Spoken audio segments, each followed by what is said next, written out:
بسم اللہ الرحمن الرحیم۔ السلام علیکم ناظرین، آپ دیکھ رہے ہیں نیوز ٹوڈے اور میں ہوں افتخار۔ درود و سلام ہو محمد اور آل محمد پر۔ ناظرین، آپ جہاں پر بھی ہیں خدا آپ کو اپنی زمان میں رکھے۔ آج ہے 15 جنوری۔ ناظرین، سٹارٹ کریں گے ایک تصویر سے۔ یہ تصویر بہت بڑی کہانی ہے۔ اس تصویر کو آپ دیکھ سکتے ہیں، ایک جانب سہیل آفریدی بیٹھے ہوئے ہیں، ایک جانب مریم نواز ہیں، نواز شریف ہیں، خواجہ آصف ہیں۔ یہ ایک ہی دن کی ایئرپورٹ کی تصویر ہے۔ ایک ایئرپورٹ کے اوپر سہیل آفریدی بیٹھے ہوئے ہیں، ایک ایئرپورٹ کے اوپر یہ تینوں شخصیات کھڑی ہوئی ہیں۔ اب یہاں پر کہانی کیا ہے؟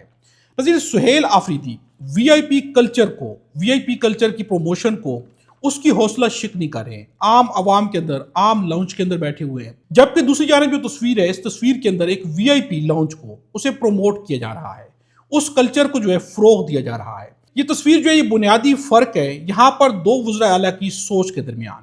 ایک جانب وی آئی پی کلچر کو پروموٹ کیا جا رہا ہے تو دوسری جانب وی آئی پی کلچر کی حوصلہ شکنی کی جا رہی ہے۔ اور یہ حوصلہ شکنی کیا ہے؟ یہاں پر عام پبلک کو بتایا جا رہا ہے کہ آپ کی اہمیت ہے۔ یہاں پر بتایا جا رہا ہے کہ وی آئی پی کلچر کو پروموٹ نہ کریں بلکہ سادگی اختیار کریں، چونکہ اس ریاست کو اسی سادگی کی ضرورت ہے۔ جتنا پیسہ اس قوم کا اس وی آئی پی کلچر کے اوپر لگایا جا رہا ہے، اگر یہ بچ جائے تو قوم جو مقروض ہو چکی ہے اس کا قرضہ اتر سکتا ہے۔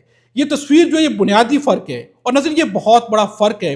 یہی سے اندازہ لگایا جا سکتا ہے کہ یہاں پر عوامی سوچ کس کے اندر ہے اور ذاتی سوچ کس کے اندر پائی جاتی ہے۔ یہ تصویر نہیں ہے بلکہ ایک بنیادی فرق ہے جو کہ دونوں وزراء اعلیٰ کے درمیان پایا جاتا ہے، اور یہ بہت بڑی کہانی سنا رہا ہے۔ سہیل آفریدی آج دوبارہ کراچی پہنچے، اس پر تھوڑی دیر کے بعد بات کرتے ہیں۔ اس سے پہلے اقرار الحسن نے ایک نئی پارٹی لانچ کر دی ہے۔ قوم کا مقدر اب کس کے ہاتھوں میں جا رہا ہے؟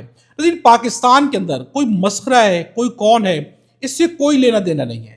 جس کے اوپر نظر کرم آ جائے وہ بڑی بڑی پارٹیز بھی لانچ کر سکتا ہے، وہ بڑی بڑی تحریکیں بھی چلا سکتا ہے، اسے بڑی پروموشن بھی مل جاتی ہے، اس کے پاس پاور بھی آ جاتی ہے، اس کے پاس نظریات بھی آ جاتے ہیں۔ اب یہاں پر اقرار الحسن کیا ہے؟ ان کی پوری زندگی یا سوشل میڈیا کے اوپر جو زندگی ہے اسے دیکھا جائے تو صرف اور صرف عمران خان کے اوپر تنقید ہے۔ اب تک اس کے علاوہ ان کے پاس کچھ بھی نہیں ہے۔ لیکن اب یہ انقلاب لینے آ گئے، یعنی کہ پاکستان کی قوم کا مقدر اب یہ سنواریں گے۔ انہوں نے ایک پارٹی لانچ کی ہے۔ ان کی جو پارٹی کا نام ہے وہ نام ہے پاکستان عوام راج تحریک۔ اب عوام راج کرے گی۔ ان کا جو جھنڈا ہے اس کا رنگ سرخ ہے، اور اس کے سینٹر کے اندر پیلے رنگ کا چاند تارا بھی بنایا گیا ہے۔ انہوں نے آج سارا کچھ لانچ کر دیا گیا، نئی پارٹی لانچ ہو چکی ہے۔ لیکن ناظرین، یہاں پر کچھ سوالات ہیں۔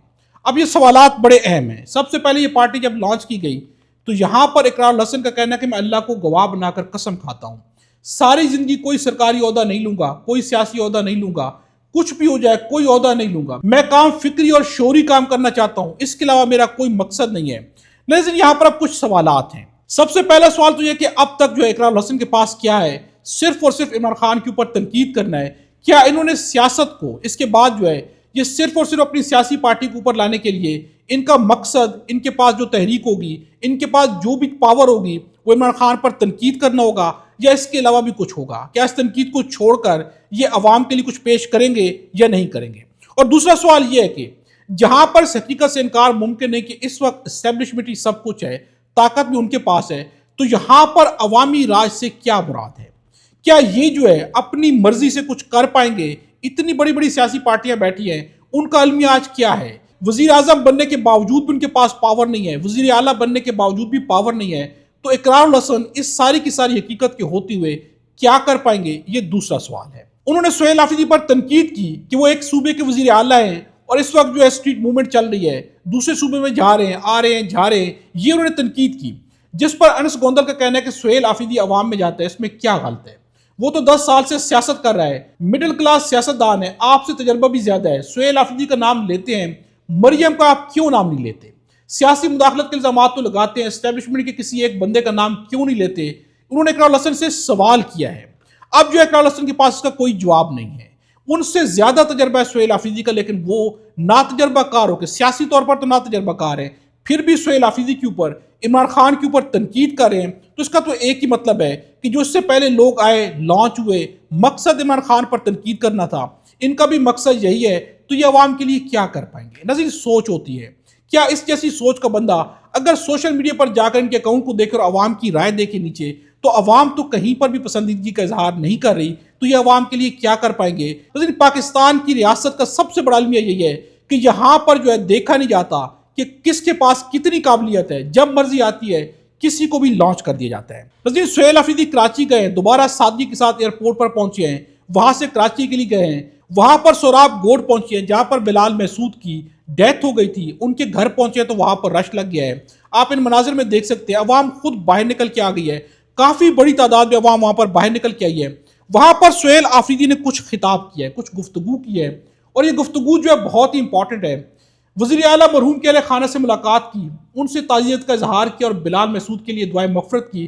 اس موقع پر انہوں نے وہاں پر لواحقین کے اور پارٹی کارکنان سے خطاب کیا ہے۔ ان کا کہنا ہے، آج میں خیبر سے کراچی صرف تعزیت کے لیے آیا ہوں، یہاں ہمارا نظریاتی رشتہ ہے جو ہمیں خیبر سے کراچی تک جوڑتا ہے۔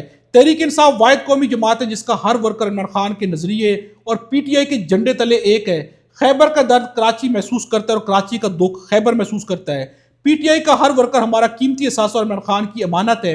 ہمیں اپنے کارکنوں کو گلے لگانا ہے، بچوں اور بھائیوں کی طرح ان کی حفاظت کرنی ہے۔ اگر آج عمران خان جیل میں، ہم نے انہیں تنہا چھوڑ دیا تو نہ ہمیں قوم معاف کرے گی اور نہ عمران خان۔ نظریاتی کارکنوں کی بدولت اللہ نے ہمیں یہ مقام دیا، اور میرا یقین ہے کہ جب تک یہ کارکن ہمارے ساتھ ہیں یہ تحریک مزید مضبوط اور وسیع تر ہوتی جائے گی اور حقیقی آزادی کی جدوجہد ضرور کامیاب ہوگی۔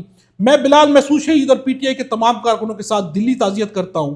بلال محسود کے بچوں کی کفالت اور تعلیم کی ذمہ داری پی ٹی آئی سندھ نے لے لی ہے اور ہم اس خاندان کے ساتھ ہر حال میں کھڑے رہیں گے۔ ناظرین، یہاں پر اب محبت کا اظہار کیا گیا ہے۔ ایک لیڈر کو ایسا ہی ہونا چاہیے کہ اپنے کارکنان جو ان کے لیے باہر نکلتے ہیں، ان کے لیے جانوں کے نذرانے پیش کرتے ہیں، تو ان کے ساتھ ان کے دکھ میں کھڑا ہونا چاہیے، اور سہیل آفریدی نے یہاں پر مثال قائم کی ہے جو کہ باقی تمام ریاست کے وزراء اعلیٰ کے لیے ایک بہت بڑی مثال ہے۔ ناظرین، محمود خان اچکزئی کا خوف بھی گر چکا ہے، سہیل آفریدی کا خوف، عمران خان کا خوف، ایون کہ اب جو ہے یہاں پر محمود خان اچکزئی کے خوف نے گھیر لیا ہے۔ ایک جانب کہا گیا کہ نواز شریف چاہتے ہیں کہ یہ جو ہے اپوزیشن لیڈر بن جائے، بلکہ آج صادق سرور نے کہا ہے کہ آپ کیوں نہیں بنا رہے۔ اب حقیقت کھلنے لگی کہ ایسا نہیں ہے۔ عطا تارڑ کا بیان ہے کہ محمود خان اچکزئی کا طرز عمل پاکستان کی سالمیت کے خلاف ہے، انہیں پاکستان اور کابل میں سے کسی ایک جگہ کا انتخاب کرنا ہوگا۔ محمود خان اچکزئی کی اس ملک میں کوئی کریڈیبلٹی نہیں ہے۔ نظیر عطا تارڑ کے اس بیان سے آپ اندازہ کر لیں کہ محمود خان اچکزئی کے خوف نے کیوں گھیر لیا ہے، کیونکہ وہ بھی عمران خان کی زبان بولنے لگ گئے ہیں، وہ بھی سہیل آفریدی کی زبان بولنے لگ گئے ہیں، تو اس لیے اب جو ہے ان کے اوپر بھی اعتراضات اٹھنے لگ گئے ہیں۔ نظیر، ونڈر بوائے کا خوف جا نہیں رہا، اب کچھ نئے بیانات سامنے آئے ہیں۔ مصدق ملک کا کہنا ہے کہ کون ہے ونڈر بوائے، کیا چاہتا ہے، جو 2-3 چیزیں وہ کرنا چاہتا ہے ہمیں بتا دے، ہم ہی کر دیتے ہیں، کوئی ونڈر بوائے نہیں آ رہا۔ اب حکومت نے چیف کے کہا کہ بھائی جو آپ ونڈر بوائے سے لینا چاہتے ہیں ہمیں بتا دے، ہم کر دیتے ہیں۔ انہوں نے واضح آفر کر دی کہ بھائی کسی اور ونڈر بوائے کو نہ لائیں، آپ جو 2-3 چیزیں ونڈر بوائے سے کرانا چاہتے ہیں ہمیں بتائیں، یہ خدمت بھی ہم آپ کے لیے سر انجام دے دیں گے۔ حکومت کھل کے سامنے آ رہی ہے، یہاں تک کہ اب جو ہے طارق فضل چودھری کا کہنا ہے کہ وزیر داخلہ ہماری جماعت کے ٹکٹ پر سینیٹر منتخب ہوئے، یعنی محسن نقوی کے بارے میں کہا جا رہا ہے کہ وہ ہماری جماعت کے ٹکٹ پر سینیٹر منتخب ہوئے ہیں، جو سینیٹرز ہمارے ٹکٹ پر سینیٹ میں گئے وہ ہمارے وزیر ہیں۔ اب وہ دعویٰ کر رہے ہیں کیونکہ خوف انہیں یہ ہے کہ محسن نقوی ونڈر بوائے بن سکتا ہے، تو اب یہاں پر کہا جا رہا ہے کہ وہ تو ہمارے ٹکٹ پر گئے ہیں، وہ تو ہمارے منسٹر ہیں، یعنی کہ ہر طرف سے حکومت کو خوف گھیرے ہوئے کہ کسی وقت بھی ان کی چھٹی ہو سکتی ہے، اور اس کے اوپر اب ان کے بیانات جو ہے وہ سامنے آ رہے ہیں اور حقیقت مزید کھل کے سامنے آ رہی ہے۔ نظیر، ابصار عالم بھی کھل کے سامنے آ گئے۔ ایک جانب تنقید کرتے ہیں جب دیکھتے ہیں کہ نہیں ہوا تو نئی سی وی جمع کرانے کی کوشش کی جاتی ہے، اب انہوں نے کوشش کی ہے کہ اس وقت جو اسٹیبلشمنٹ کے سامنے اپنی سی وی بھی پیش کر دی جائے۔ فوج کی آستینوں میں بت ہیں، ان بتوں کو نکالیں ورنہ آپ کی محنت کا نتیجہ نہیں نکلے گا۔ فیلڈ مارشل صاحب، ہم انڈیپینڈنٹ لوگ ہیں۔ انہوں نے فیلڈ مارشل کو جو ہے بہت سارے لوگوں کی شکایت لگائی ہے، ان کا جو ویلاگ ہے اس کے اندر بڑی شکایات لگائی گئی ہیں، جس کے بعد جو ہے بہت سارے لوگ جو ہے ان کا نظریہ یہ ہے کہ یہاں پر ابصار عالم اپنی سی وی پیش کرنے کی کوشش کر رہے ہیں کہ مجھے بھی آزما کر دیکھ لیں، میں بھی آپ کے کام آ سکتا ہوں۔ ناظرین، اب تک کے لیے اتنا ہی ہے، اگلی ویڈیو میں آپ سے دوبارہ ملاقات ہوگی۔ خدا ہم سب کو اور ہمارے وطن پاکستان کو اپنی حفظ و امان میں